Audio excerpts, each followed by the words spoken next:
First up on the show today, a returning guest, but she hasn't been with us in a minute. Very happy to have her back. She has been a Woodbine analyst. She is a social media presence extraordinaire.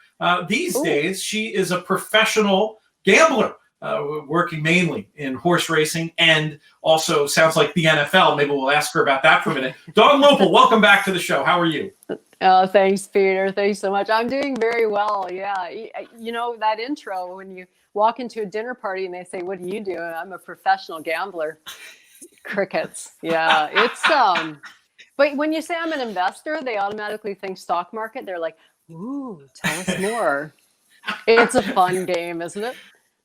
Mike Maloney, in his book Betting with an Edge, has a wry joke about this exact thing, where you go to the neighborhood cocktail party and say you're a professional gambler, and they seat you next to the drug dealer.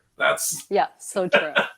So true. Like, I mean, except now, you know, it's funny because it is getting more mainstream now. I digress because we have a very important race to get into. But you even see now with the NFL, like the TV coverage, they're actually talking about spreads now, which is, we've come a long way. It's really true. I mean, the whole deal with the PASPA and all that, and state by state here, just getting some healthier attitudes about gambling. One question about you generally before we dive into the Singspiel here: how has it been going so far in this new role? It's quite a change, I would imagine. Well, yes and no, because this is something I've done this my whole life. Like, it's always, my dad bought his first racehorse when I was 6 years old. And I remember they used to go to the races. It was night, you know, in the evenings. And then I would wake up in the morning. There'd be a little pile of money beside my bed because they would bet $2 across on the horses for me.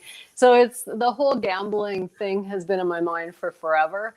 I've done so many aspects in the industry. I've been a morning line odds maker. Obviously, I've been in the industry for a long time. I've trained, owned, bred horses. So I've kind of covered the gamut, and I've always gone back to the betting because it intrigues me. Like, I don't have to tell you. I don't have to tell any of our listeners or viewers either. You know what an amazing thing that it is to do. It's a lot of fun. It's a good mental workout. Don't forget race caller. You gotta get race caller. You gotta find room for that on your business card. Yeah, and actually that was, I guess, my last thing I've done in racing was earlier this year. I was invited by Perth Racing in Australia to go there and participate in their International Women's Day. So that was back in March. And then, funny enough, I got back on March like the 13th, and then the world changed right after that. So I'm glad I snuck that Australia trip in the right time.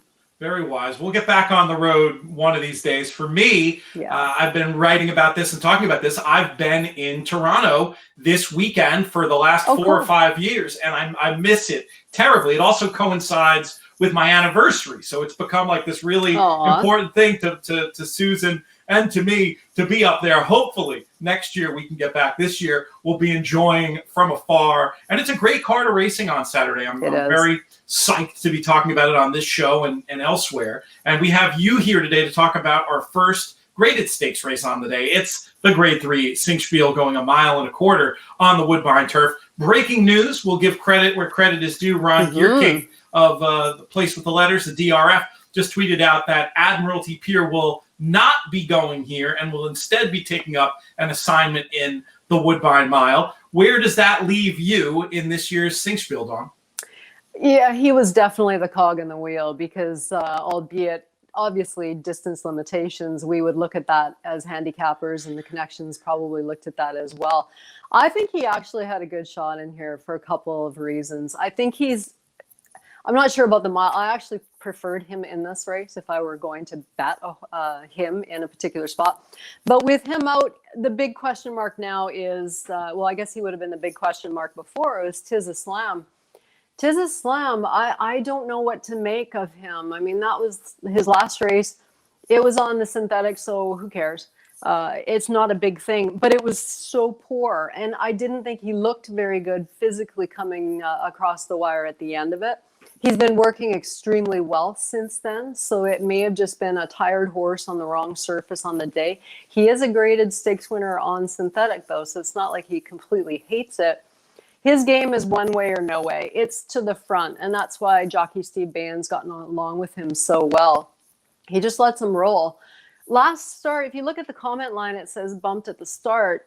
He hesitated. He did a little bunny hop coming out of the gate, gave up his path, and then it was taken. And yes, he was bumped, but it was his own fault. He caused his own disaster there.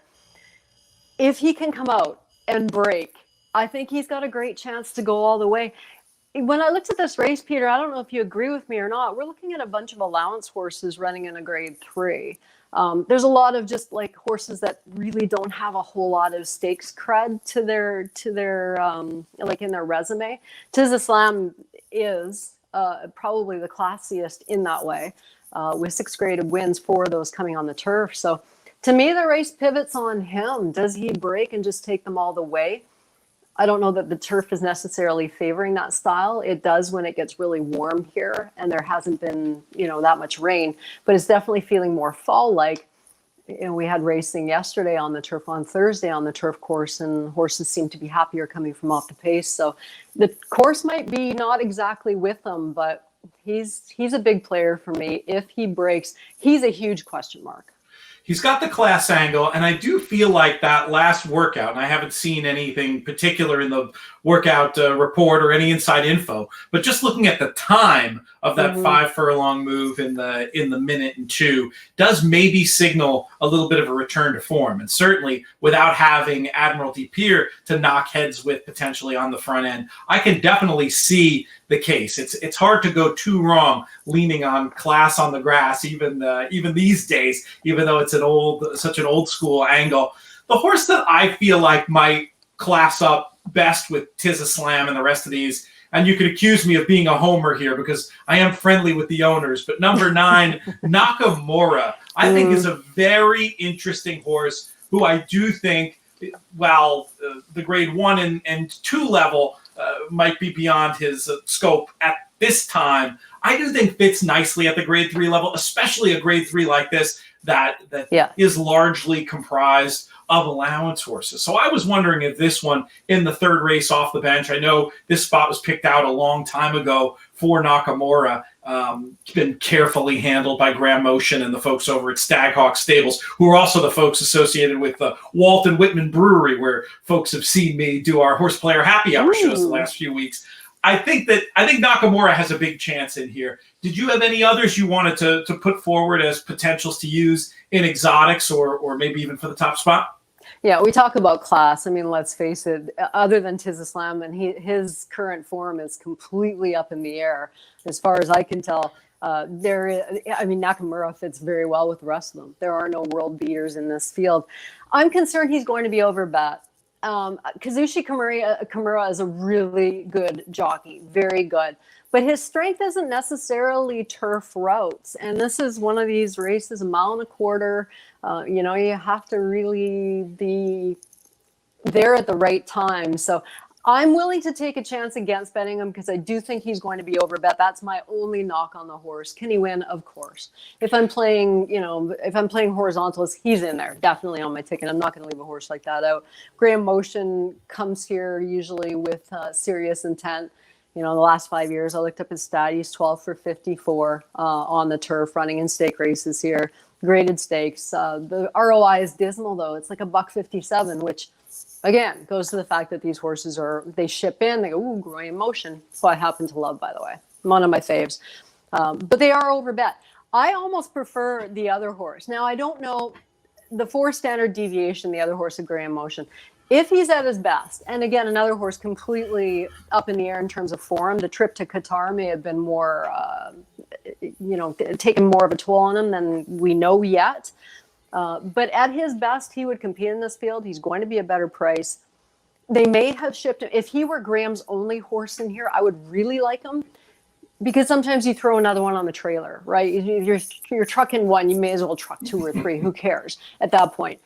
So I don't know that if he is fitting that spot. But Justin Stein listed to ride. He's riding holes in the wind since coming back out of retirement. So he interests me quite a bit at a bit of a healthier price.